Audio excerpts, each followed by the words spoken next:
I have lost quite a bit of weight this year and I am pretty excited with some of the benefits of that. For example, my cycling and my running have been helped massively, and it's not just me that's noticed a difference. Jenna has also said that I am a better husband as a result. I said exciting benefits for you too then. She said that now I eat less, the food bill's gone down, it makes budgeting easier. I said let's just stick with saying better husband, shall we?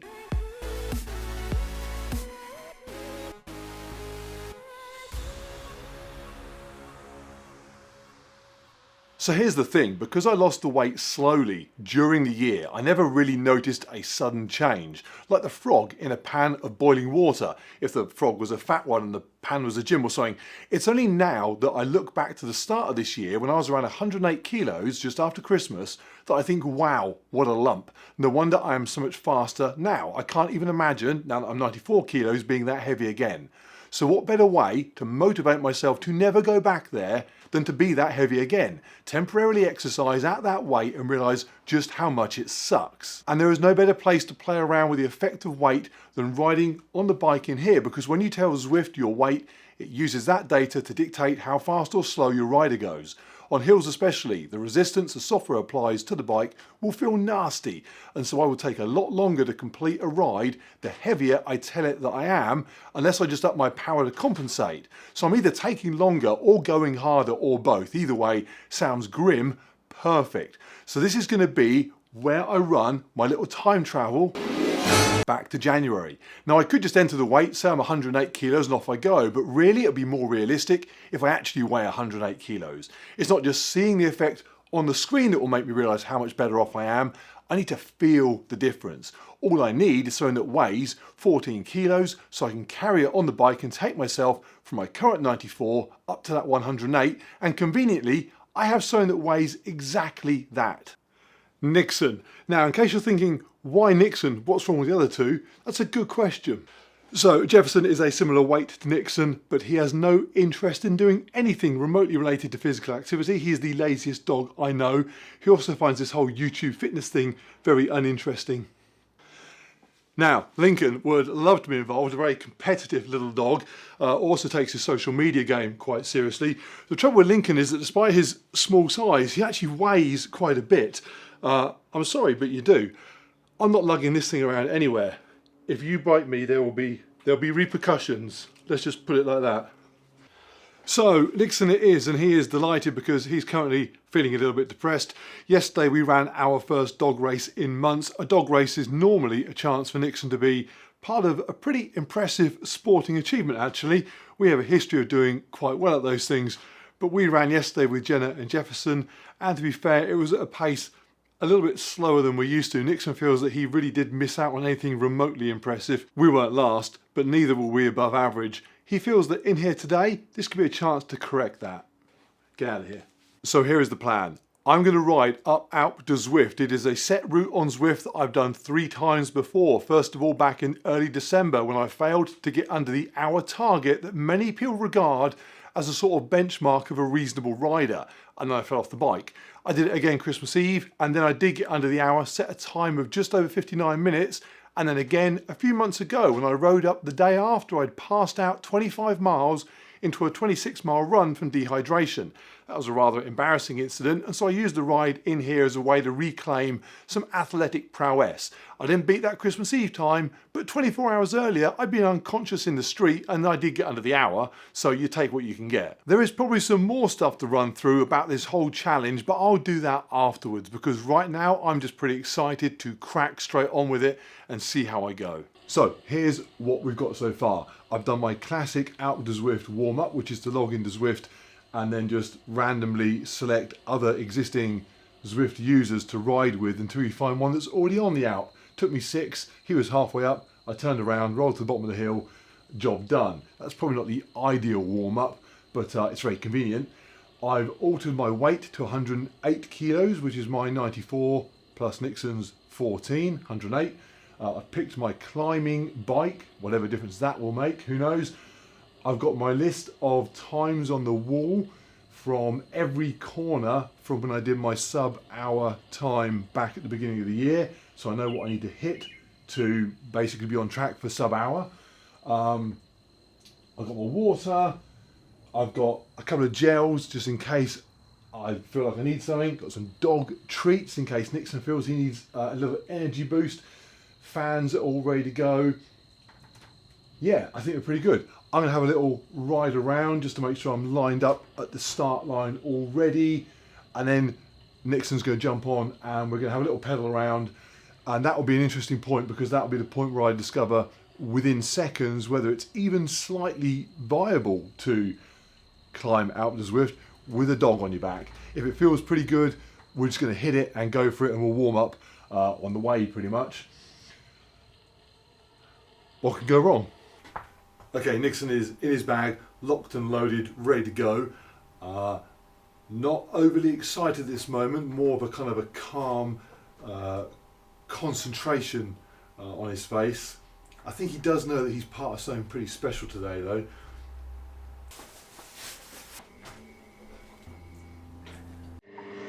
Okay, I see the start of the Alp coming up. Let's get these watts up to around 300.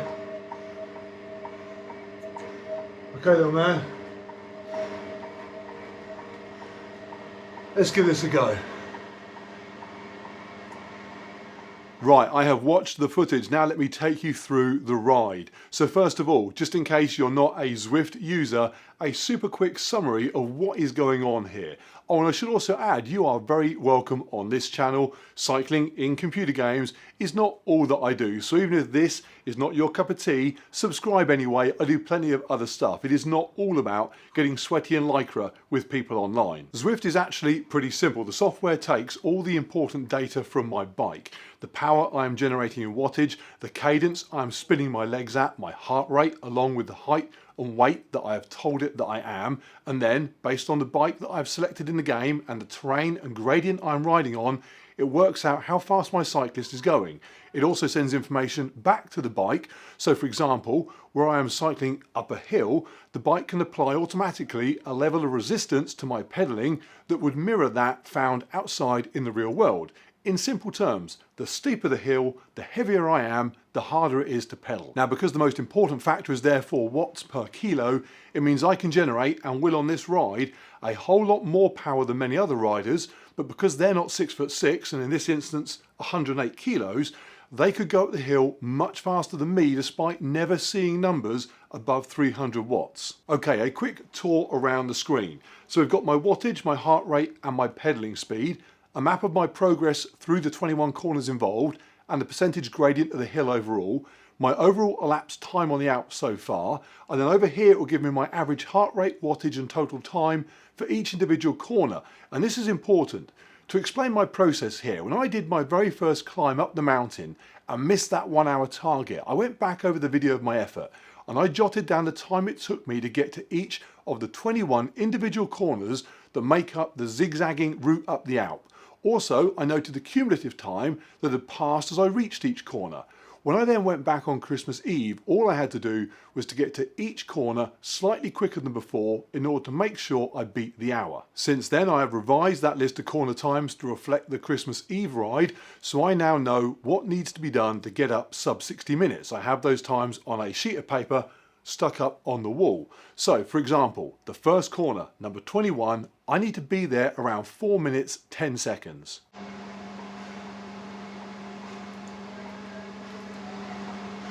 Okay, 4:14. That's not bad. That's not bad. 4 minutes 14, few seconds off, but to be honest, my expectation was that sub-hour was going to be a rather unrealistic target to hit with Nixon on board, so I am happy enough with that. Now, I have been told that this corner-to-corner style is not the most efficient way to tackle this climb, that it's better to focus on a steady overall average wattage, but I like the way my approach breaks it down into these little 2 or 3 minute sections. I can then focus and fixate on that and ignore the long way yet to go. Let's jump to the next corner. Okay, we're about 20 seconds off the pace. At this early stage, I'm going to say a 1 hour 10 minute target. So just over 8 minutes in, I hit corner 20, a bit late again. So 1 hour 10 seemed reasonable, but still challenging. I wanted to make sure there was some sort of target. A lot of people adopt a sort of just complete it attitude to these things. I hear that a lot on the obstacle course races that I do. Newbies are told, hey, just get around. I don't like that. It's like throwing a basketball at no hoop. Hey, just chuck the ball in the air. No, aim at the bloody hoop. If you miss it, keep going till you don't. My first obstacle course race, I had a target to come in the top half. I came last, so I kept running them till I didn't. Bottom line, know where you want to put your balls. So let's pick this up on the way to corner 17 and let me calm any fears about Nixon's well-being. He is very happy. He has spent hours in his bike sack. It is a canine sports sack, especially designed for carrying dogs. When we ride our mountain bikes outside, the dogs will run on the off-road sections and hop in the bags for the fast road sections between the trails. He probably got a little hot up there, but he never even starts panting. And also, he has run marathons over mountains, literally. He can bounce around like this all day long. Please do not be typing in the comments, oh, that poor little dog, he looks so uncomfortable. I'm coming over right now, going to rescue him from your abuse. Yes, I'm talking to you, Mum. Hey, we just beat a corner. Good stuff, little man. Good stuff. And we were doing all right. That last corner we hit under the Christmas Eve target. Still off overall, but not by miles. Heart rate doing okay. The only real two issues here were my lower back, which was more because of having done 500-pound rack pulls in the gym earlier than Nixon had been on my back. And my quads were also pretty sore from the rest of that gym session. It included lots of lunges and stuff. But that aside, I felt all right. Let's jump to the approach to corner 10, which is halfway up. So it's a good chance to see where you're at time-wise. Obviously, any sub 1 hour run needs to be there under half an hour. 30-12, annoyingly close. Okay, I am tired though. Okay, we are going to reset our 1 hour 10, sub 1 hour 10 target to sub 1 hour 5. We don't need 10 minutes on the end, but we might well need 5. Okay, we're not doing bad though. You get a cookie for that. On my left. So we are behind on the hour and in a degree of pain, but felt good enough to bring that target down to 1 hour 5. 1 hour 10 seemed a little too easy, and a little gel time as a reward.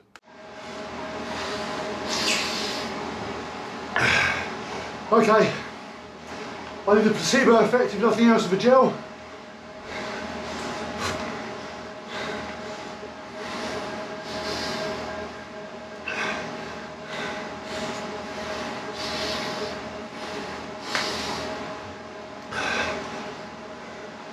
You wouldn't like it, mate.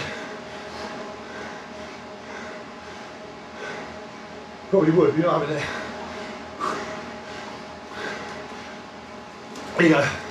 Having a biscuit. Hey, on my left.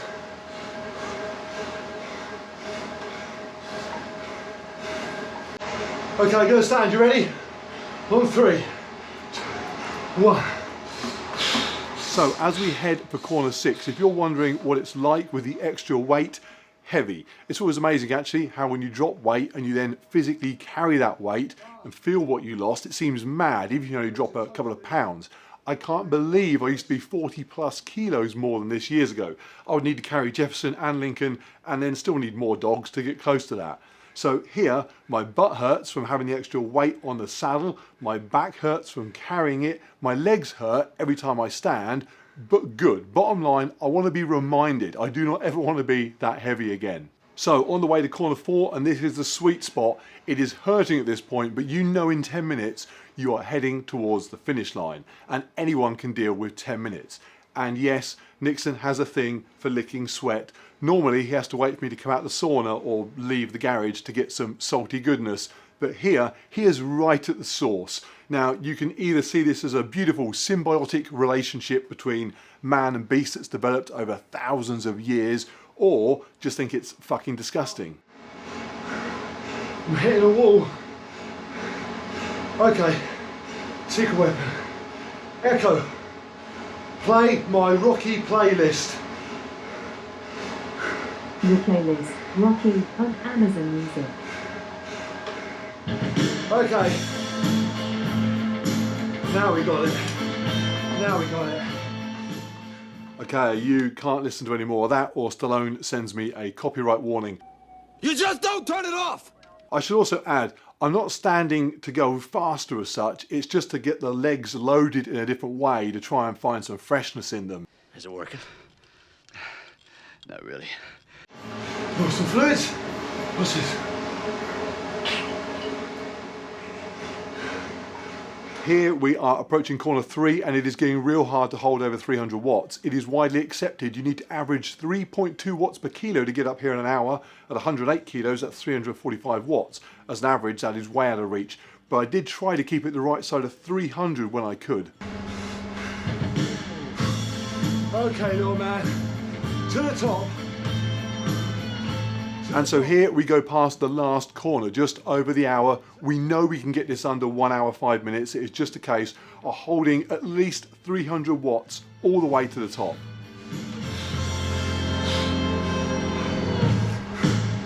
Okay, plus 300 all the way.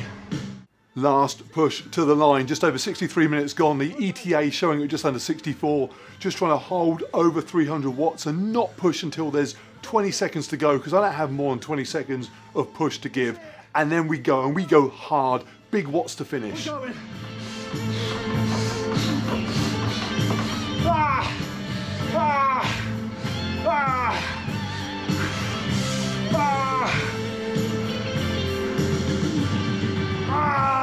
63.50, and my only worry now was that I would collapse and kill us both. I've been a vegan for a while now. It'd be a cruel irony if the first animal I'm responsible for killing in months was Nixon. Just hold on. Hold on. And that is it. We ride around the top of the mountain and then we get to head back down. It is Nixon's favourite bit. Super tuck all the way. You ready? Get aero.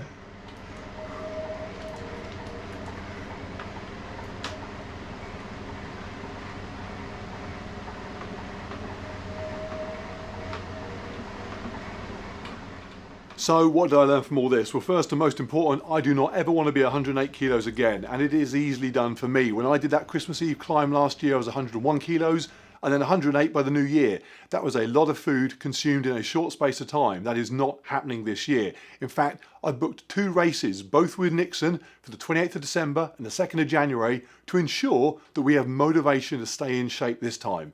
And quite interestingly, under 64 minutes. That is tantalisingly close to 1 hour, actually way closer to an hour than I thought we would get. So here is my plan. This December on the 5th, I've got a 50k ultramarathon. I want to be down to about 92 kilos for that. So I'm going to hold that weight, and then this Christmas Eve, me and Nixon at 106 kilos combined are going up the Alp, and we are going sub 1 hour. Okay, we are out of here. Please like and subscribe and all that good stuff. And until somebody proves otherwise, Nixon, fastest dog ever up and down Alpe du Zwift. Now, Lincoln would love to be involved. What are you doing? Calm down. But easy. Now, Lincoln, a very, am I boring you? A very competitive dog. Don't try and bite me. You attack the microphone. A very competitive dog, don't bite me. A very competitive dog who takes his social media game quite seriously. Now, Lincoln, the trouble with Lincoln is, dude, what are you? A very competitive dog who, don't bite me, actually takes his social media game quite seriously as well. Who also takes his social media, stop, what you? Now, Lincoln would,